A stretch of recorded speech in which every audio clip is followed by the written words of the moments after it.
ब्राह्मण और सांप की कहानी। लालच बुरी बला है।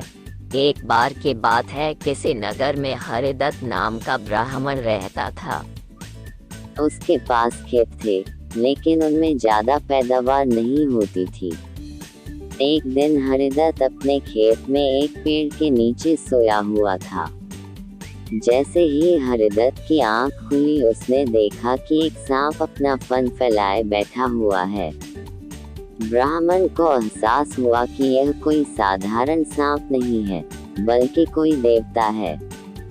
ब्राह्मण ने निर्णय लिया कि वह आज से इस देवता की पूजा करेगा। हरिदत्त उठा और कहीं से जाकर दूध ले आया।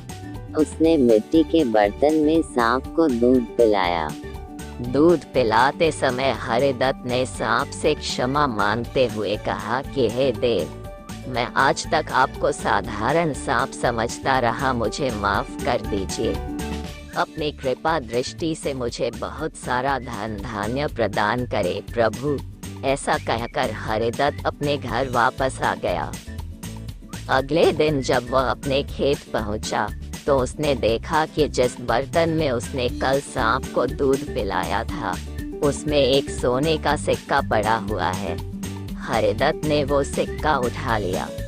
अब हरिदत्त रोज सांप की पूजा करने लगा और सांप रोज उसे एक सोने का सिक्का देने लगा। कुछ दिन बाद हरिदत्त को दूर किसी देश जाना पड़ा, तो उसने अपने बेटे से कहा कि तुम खेत में जाकर सांप देवता को दूध पिला आना।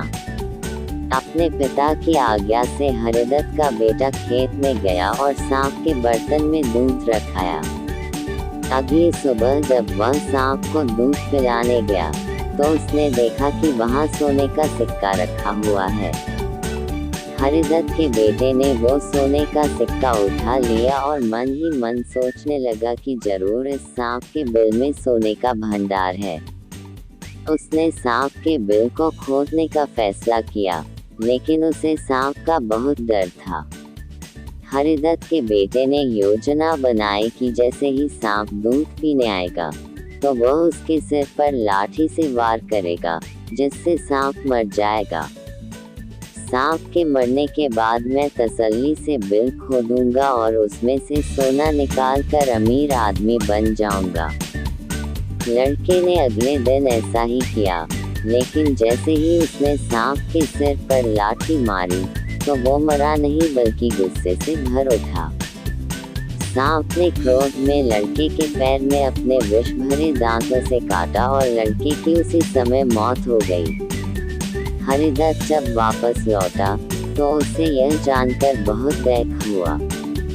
कहानी से सीख। बच्चों, लालच का फल हमेशा बुरा होता है, इसीलिए कहते हैं कि कभी लालच नहीं करना चाहिए।